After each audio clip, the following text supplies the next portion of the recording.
सभी समस्याओं का एकमात्र विकल्प।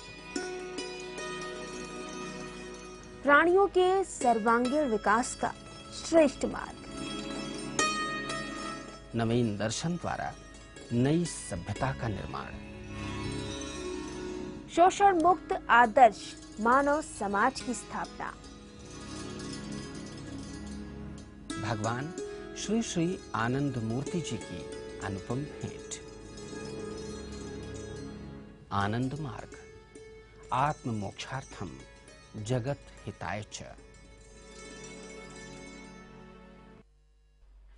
नमस्कार, आप सभी दर्शकों का बहुत बहुत स्वागत है आनंद मार्ग में। दर्शकों को बताना चाहूंगी, आनंद मार्ग के संस्थापक थे भगवान श्री श्री आनंद मूर्ति जी, और आज हमारे साथ मौजूद हैं आनंद मार्ग के वरिष्ठ सन्यासी आचार्य रुद्रानंद अवधूत जी। सबसे पहले आचार्य जी का स्वागत करेंगे। आचार्य जी, आपका बहुत बहुत स्वागत है। दर्शकों को बताना चाहूंगी, अगर पर्सनली भी आप आनंद मार्ग से जुड़ना चाहते हैं, आचार्य जी से मिलना चाहते हैं, तो फॉर अपॉइंटमेंट नंबरों पर कॉल कीजिए, अपॉइंटमेंट फिक्स कराइए। पर्सनली भी आप आनंद मार्ग से जुड़ सकते हैं, आचार्य जी से मिल सकते हैं। अगर आपके जीवन में परेशानियां, आपको लगता है कि आपके जीवन का सही दर्शन आपको नहीं प्राप्त हो पाता है, तो किस तरह से इस दर्शन को प्राप्त किया जा सकता है। लगातार आप कार्यक्रम के द्वारा आनंद मार्ग को समझने की कोशिश कर रहे हैं, आनंद मार्ग को जान रहे हैं और देख रहे हैं कि किस तरह से इसके ज्ञान के द्वारा, इसमें निहित बातों को समझते हुए अपने जीवन को सही दिशा प्रदान की जा सकती है। आचार्य जी, अगर आनंद मार्ग की बात की जाए तो भगवान श्री श्री आनंद मूर्ति जी ने बहुत सारी बातों को शामिल किया आनंद मार्ग में। अवदानों की बात किया जाए तो कहा जाता है कि परिवर्तन कर देते हैं, मानव जीवन को परिवर्तित कर देते हैं, युग को परिवर्तित कर देते हैं। और कौन कौन से अवदान हैं जिससे हम आज तक अनभिज्ञ, आज हम नहीं जान पाते, आपके द्वारा हम उन अवदानों को जानने का प्रयास करते हैं। भगवान श्री श्री आनंद मूर्ति जी मुख्यतः धर्म गुरु हैं। बिल्कुल। लेकिन धर्म गुरु के रूप में केवल धर्म की ही शिक्षा उन्होंने नहीं दी। जी जी। व्यवहारिक बात यह है कि युग पुरुष हमेशा युग की पीड़ा को ही शांत करने के लिए निदान दिए। भगवान शिव ने भी ठीक यही काम किया। भगवान शिव काल की पीड़ा थी कि व्यक्तिगत जीवन में कोई लक्ष्य नहीं था और कोई समाज नहीं था, तो शिव ने दोनों काम पूरा किया जी। दो ही चीज दी शिव ने, उस समय इतनी ही आवश्यकता थी, और वो थी कि व्यक्तिगत जीवन में उन्होंने लक्ष्य देने के लिए तंत्र दिया कि उस समय ओरिएंटेशन हो गया कि परमात्मा को प्राप्त करने के लिए ये विधि है, जिसको आज तंत्र कहते हैं। तो व्यक्तिगत जीवन में लक्ष्य मिला। अगर भगवान शिव नहीं होते तो आदमी आज भी लक्ष्य विहीन होता। दूसरा अवदान उनका था विवाह की पद्धति। विवाह कहते हैं विवाह, विशेष रूप से भार वहन करने की शक्ति जिसमें आती है उसको विवाह कहते हैं। लड़का गैर जिम्मेवार हो तो कहते हैं कि इसकी शादी कर दो, बच्चों ठीक हो जाएंगे, बिल्कुल जिम्मेवार हो जाएगा। तो शिव ने भी कहा कि इस बच्चों को ठीक कर दो, विवाह करवा दो इसको। तो इसको दिखाने के लिए सबसे पहले इतिहास में उन्होंने अपनी शादी की, इसलिए शिव विवाह इतिहास में, मानव इतिहास में पहला विवाह था। इसलिए आज भी भारत में सभी विवाह में शिव की गीत गाई जाती है कि उनकी हिस्ट्री में पहली शादी थी। तो ये दो उनकी अनुपम भेंट थी। दूसरे महापुरुष युग पीड़ा से पीड़ित होकर के भगवान कृष्ण इस धरती पर आए आज से 3500 वर्ष पहले। उसमें व्यक्ति की पीड़ा थी कि व्यक्ति जीवन में अहंकार शिखर पर पहुंचा था। महाभारत कुरुक्षेत्र की लड़ाई का मुख्य कारण क्या हुआ? अहंकार ही। जी। भीष्म जैसा भी समझदार आदमी, पवित्र आदमी, और वो बोलते हैं कि हस्तिनापुर की गद्दी की मैं रक्षा करूंगा, ये समझ नहीं है कि उस गद्दी पर कौन बैठा है। तो हर चीज में अहंकार बोल रहा है। इसलिए भगवान कृष्ण उस अहंकार की निवृत्ति के लिए क्या दिया? योग साधना दिया और कहा सर्वधर्मान परित्यज्य मामेकम शरणम ब्रज। तुम सरेंडर करना सीख। विश्वरूप दिखलाया ताकि आदमी अपने रास्ते पर आवे। इसलिए भक्ति के लिए आवश्यकता है प्रीति, अब प्रीति के लिए आवश्यकता है प्रतीति। इसके द्वारा विराट रूप दिखला करके, अपनी प्रतीति दिखला करके भगवान कृष्ण ने अर्जुन का समर्पण कराया, उसके जीवन में भक्ति दी। और सामूहिक जीवन में भारत खंडित था, इसलिए नेशनल इंटीग्रेशन कराया, उसको कहते हैं महाभारत। महाभारत किसी लड़ाई का नाम नहीं है। जी। पूरे भारत को एक सूत्र में बांधा, दुष्टों का विनाश करके। तीसरे महापुरुष इस धरती पर भगवान श्री आनंद मूर्ति जी आए। उनके सामने पीड़ा क्या है? व्यक्तिगत जीवन में कोई लक्ष्य नहीं है। आदमी एक प्राइमरी स्कूल के टीचर से लेकर के हाईएस्ट चेयर भारत का पूछे कि आपके जीवन का लक्ष्य क्या है, तो आदमी सही सही और जल्दी जवाब नहीं दे पाएगा, पढ़ा से अनपढ़ तक। तो व्यक्तिगत जीवन में लक्ष्य देने के लिए उन्होंने साइंटिफिक एक तंत्र की साधना दी, और यह है बायोसाइकोलॉजिकल चेंज, आदमी के जीवन में परिवर्तन। इसलिए इनका दर्शन है परिवर्तन का दर्शन, और यह दर्शन है व्यक्तिगत जीवन में परिवर्तन। परिवर्तन का मतलब नहीं है कि एक नाक है तो दो नाक बन जाएगी, ऐसा नहीं है। परिवर्तन का मतलब है कि पर्सनालिटी का ट्रांसफॉर्मेशन, हमारी एनर्जी का कन्वर्शन, शरीर का मन में, मन का आत्मा में, ताकि आदमी को दिशा प्रदान कर सके। इसको ध्यान में रखते हुए उन्होंने बायोसाइकोलॉजिकल हार्मोनल चेंज के लिए व्यवस्था दी। जी। और सामूहिक जीवन में एक नैतिक नेतृत्व और उसको देकर के महाविश्व की कल्पना, ये उनकी अनुपम भेंट है। इसलिए इनका दर्शन परिवर्तन का दर्शन है। इस परिवर्तन की दर्शन की वजह से ही आनंद मार्ग का विरोध हुआ। बहुत दिन तक लोगों ने इसका जो वेस्टर्न इंटरेस्ट था इसका विरोध किया। अब सौभाग्य है कि लोग धीरे धीरे इस परिवर्तन के दर्शन को समझने लगे हैं, क्योंकि सबको लोग आजमा चुके हैं। अब इनका इसी दिशा में अनेक अवदान है, और वो इनका एक बहुत ही अभूतपूर्व देन है नव्य मानवतावादी दर्शन। क्योंकि इन्होंने पीड़ित मानवता को देख करके ये महसूस किया कि अगर मानव जीवन को सुखमय आनंदमय बनाए रखना है तो हमको अपनी दृष्टि बदलनी पड़ेगी, क्योंकि हमारा जीवन जीव जंतु पशु पक्षी सब पर निर्भर करता है। ये जो दृष्टिकोण हमारा होगा, इस दृष्टिकोण को नव्य मानवतावादी दर्शन कहेंगे। कि आज सभी समझ गए हैं, क्योंकि मनुष्य अपने स्वार्थ के लिए जंगलों का नाश कर दिया, और अब समझ में आई है बात कि नहीं, जंगल मेरे लिए आवश्यक है। तो गमले में बोनजाई बनाने से क्या होगा? उससे जंगल थोड़े बनेगा। पूरे हिमालय को हमने नंगा कर दिया, पूरे मगध को, जंगल को हमने खत्म कर दिया, और भारत में जब सूखा पड़ा तब अब महसूस करने लगे हैं कि बंगाल की खाड़ी से जो मानसून क्लाइमेट्स चलते हैं, बीच में भारत में कहीं जंगल नहीं उसको रोक को बरसात कराने का, वो सब जाकर के अरेबियन सी में बरसात करते हैं। तो बंगाल की खाड़ी में समुद्र का पानी ज्यादा नमकीन होते जा रहा है, और अरब सागर का स्तर बढ़ते जा रहा है। पूरा भारत सूखा होते जा रहा है। आधा आषाढ़ बीत चुका है, अभी कोई वर्षा का नाम नहीं है। सब जगह त्राय त्राय मच रही है। इसलिए अब लोगों को समझ में आने लगा है। इसलिए उनका दर्शन है नव्य मानवतावादी। इसलिए आनंद मार्ग ने नारा दिया है, अगर हमारे देश की आबादी 1 अरब 20 करोड़ हैं तो इस साल कोशिश करें सबके नाम पर एक एक पेड़ लगावें। देखिए भारत का भाग्य बदलने लगा। ये हमारा नव्य मानवतावादी दृष्टि होगा। इस बरसात में सब आदमी एक एक पेड़ लगाओ। हम क्यों नहीं इस भारत को बना लेंगे? तो जब नव्य मानवतावादी दर्शन स्थापित होगा हमारे जीवन में, उसको हम ग्रहण करने लगेंगे, तो ये 3 चरणों में हमारे जीवन में उतरेगा जी। जिसको उन्होंने कहा, प्रवर्तक ने कहा, स्पिरिचुअलिटी एज कल्ट। दूसरा उन्होंने कहा स्पिरिचुअलिटी एज इसेंस, और तीसरा spirituality as mission.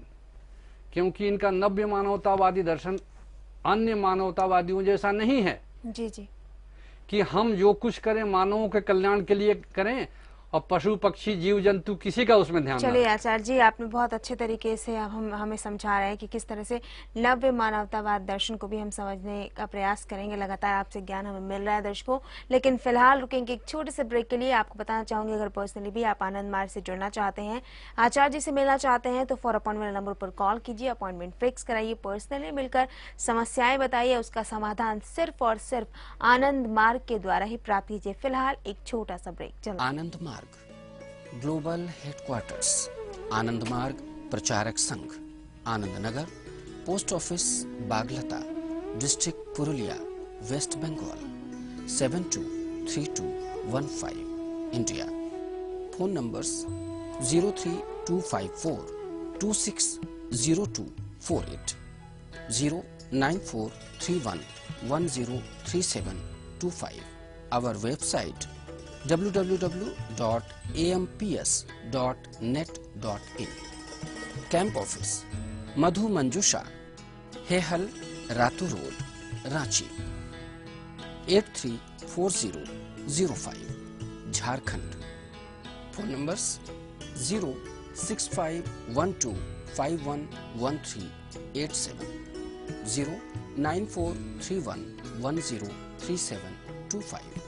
Delhi office D41 south extension part 1, new Delhi 110049. Phone numbers 01124643344, 09818927367, 09999987923.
Break के बाद आप सभी दर्शकों का बहुत बहुत स्वागत है आनंद मार्ग में। दर्शकों, अगर पर्सनली भी आप आनंद मार्ग से जुड़ना चाहते हैं, आचार्य जी से मिलना चाहते हैं, तो फॉर अपॉइंटमेंट नंबर पर कॉल कीजिए, अपॉइंटमेंट फिक्स कराइए।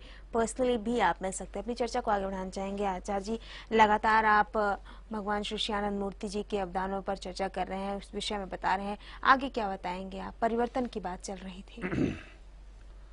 उस परिवर्तन में है हमारी दृष्टि में परिवर्तन। जी, मैं बोल रहा था कि अब तक मनुष्य मानवतावादी दृष्टिकोण अपना करके चलता आया है और समझता है कि यही हमारा हाईएस्ट अचीवमेंट है। लेकिन इसके नतीजे ये है कि जंगल काट करके हमने कंक्रीट फॉरेस्ट बनाया, पशु पक्षियों को मार करके हमने खाली कर दिया, जंगल में आदमी निर्भय होकर के घूमता है, कोई जीव जंतु नहीं है, खाल के लिए और मांस के लिए जीवों को मार लिया, मकान बनाने के लिए जंगल को काट लिया, जिसको आज हम भुगत रहे हैं। इसलिए इस परिवर्तन के दर्शन में भगवान श्री श्यानंद मूर्ति जी ने कहा कि तुम्हारा दृष्टिकोण नव्य मानवतावादी होनी चाहिए। केवल मानवतावादी होने से नहीं चलेगा कि तुम समझो कि तुम ही सर्वोपरि हो। नहीं, हमारा जीवन जीव जंतु पशु पक्षी पेड़ पौधे सब पर निर्भरशील है। एक ये इको बैलेंस मेंटेन करना होगा हमको, तब हमारा दृष्टिकोण होगा नव्य मानवतावादी। और जिसमें स्थापित होने के लिए 3 चरण उन्होंने बतलाया। और वो पहला चरण है कि अध्यात्म को एक हम साधना के रूप में अपनाएंगे। दूसरी बात है अध्यात्म को जीवन का जो इसेंस है, मूल तत्व है, उसके रूप में हम अपनाएंगे। और तीसरा है अध्यात्म को अपने जीवन के मिशन के रूप में बताएंगे।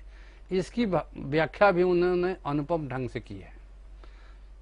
अध्यात्म को साधना के रूप में अपनाने का मतलब उन्होंने कहा है कि अपने व्यक्तिगत शारीरिक व्यक्तिगत जीवन में की जो असुविधाएं हैं, जो डिफेक्ट्स हैं, उसको दूर करना।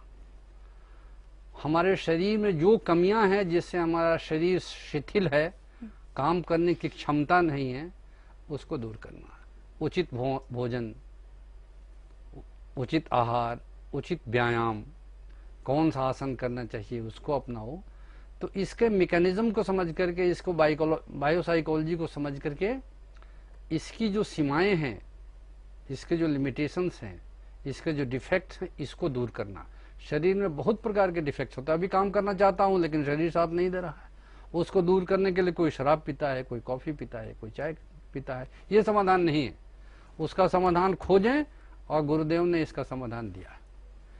तो हमारे शारीरिक जीवन की असुविधाओं को दूर करना, मानसिक जीवन की असुविधाओं को दूर करना। मानसिक जीवन की असुविधाएं क्या है? आज पूरे विश्व में अनपढ़ से नहीं, पढ़े लिखे आदमी से अगर कोई आदमी काम कहे कि जरा ये काम कर दीजिएगा, तो बोला कि मेरे पास टाइम नहीं है, ना से बात करेगा। अनपढ़ आदमी मान भी लेगा चलो चेष्टा करता हूं, लेकिन पढ़ा लिखा आदमी कहेगा कि नहीं, मेरे पास टाइम नहीं है, हमारा इंटरेस्ट नहीं है। तो कह रहे हैं कि मानसिक जगत की असुविधाओं को भी दूर करो, उन विसंगतियों को भी दूर करो, ताकि तुम्हारा शरीर और मन तैयार हो जाए। क्योंकि दोनों इंस्ट्रूमेंट है, दोनों को यंत्र कहते हैं साधना विज्ञान में। ये दोनों यंत्र को ठीक करना होगा। ये डिफेक्टिव हो गए हैं दोनों यंत्र। इन दोनों यंत्रों को वर्कशॉप में भेज करके ठीक करना पड़ेगा। और ये वर्कशॉप के मैकेनिक है गुरुदेव ने बनाया, आनंद मार्ग के आचार्य और आचार्य। उन मैकेनिक से अपना दोनों डिफेक्ट दूर करो, शारीरिक जगत का, मानसिक जगत का। ये हो गया स्पिरिचुअलिटी एज कल्ट, अध्यात्म साधना। केवल मंदिर में जाकर के, मस्जिद में जाकर के, गिरजा में जाकर के माथा टेकने से काम नहीं चलेगा। अपने डिफेक्ट को दूर कराना होगा, तब हम नव्य मानवतावादी व्यवहार में अपने को प्रतिष्ठित कर सकेंगे। दूसरा है स्पिरिचुअलिटी एज इसेंस।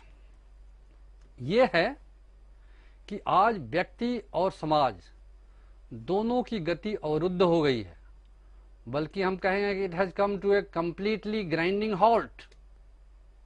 कहीं गति नहीं है, न व्यक्तिगत जीवन में गति है, न समाज में गति है। गति बिल्कुल अवरुद्ध हो गई है। इसलिए ये दोनों को स्पीडअप करना होगा। वो स्पीडअप करने के लिए उन्होंने सारा सिद्धांत व्यवहार दिया है। इसको उन्होंने कहा है स्पिरिचुअलिटी एज इसेंस। और तीसरा स्टेप उन्होंने कहा स्पिरिचुअलिटी एज मिशन।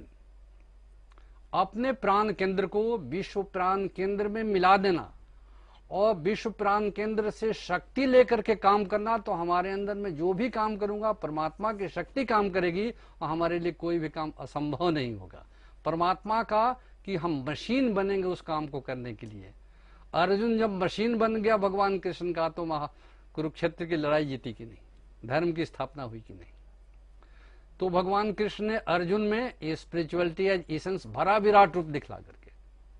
वैसे ही भगवान श्री श्यानंद मूर्ति जी कह रहे हैं कि स्पिरिचुअलिटी एज मिशन तब होगा जब तुम अपने प्राण केंद्र को विश्व प्राण केंद्र में मिला दोगे और वो शक्ति तुम्हारे अंदर प्रवेश करके तुमसे काम लेगी। तो तुम बन गए मशीन और वो बन गए मशीन मैन। तो इसी प्रकार से हम विश्व को एक ऑर्डर में स्थापित कर सकते हैं और सभी मिलकर के हम एक मानव समाज करके विश्व की व्यवस्था कर सकते हैं। इसलिए इस नव्य मानवतावादी दर्शन को लेकर के उन्होंने परिवर्तन का ऐसा दर्शन दिया है कि कोई भी काम असंभव नहीं होगा। उनकी फिलॉसफी, उनका व्यवहार बिल्कुल मूर्त रूप को धारण करेगा और इस धरती पर हम स्वर्ग को कहीं चलाएंगे नहीं, इस धरती को ही स्वर्ग बना देंगे। आदमियों में परिवर्तन करके, चिंतन धारा में परिवर्तन करके, जीवनचर्या में परिवर्तन करके, व्यवहार में परिवर्तन करके इस धरती को हम एक दिन स्वर्ग बना देंगे। यही है उनके परिवर्तन का दर्शन। चलिए आचार्य जी, बहुत अच्छे तरीके से आपने समझाया कि परिवर्तन का दर्शन किस तरह से आप समझ सकते हैं, किस तरह से आप जान सकते हैं, कैसे जीवन में उतार सकते हैं। आप हमारे स्टूडियो में आए, इतनी अच्छी जानकारी दी, आपका बहुत बहुत धन्यवाद। दर्शकों, एक बार फिर से कहूंगी, अगर आप आनंद मार्ग से जुड़ना चाहते हैं, आचार्य जी से मिलना चाहते हैं, क्योंकि आनंद मार्ग में संपूर्ण जीवन दर्शन मौजूद है, वो दर्शन जो आपके जीवन को सही दिशा प्रदान करेगा। तो आनंद मार्ग से जुड़िए। इसके लिए आपको फॉर अपॉइंटमेंट नंबर पर कॉल करना है, अपॉइंटमेंट फिक्स कराना है, पर्सनली मिलकर आचार्य जी से मिलकर अपनी समस्याओं को बताइए और जानिए कि किस तरह से आनंद मार्ग से जुड़कर आनंद मार्ग में निहित बातों को समझकर अपनी परेशानियों को खत्म किया जा सकता है। और हमेशा खुश रहिए, मुस्कुराते रहिए, हंसते रहिए। आज के लिए बस इतना ही। नमस्कार।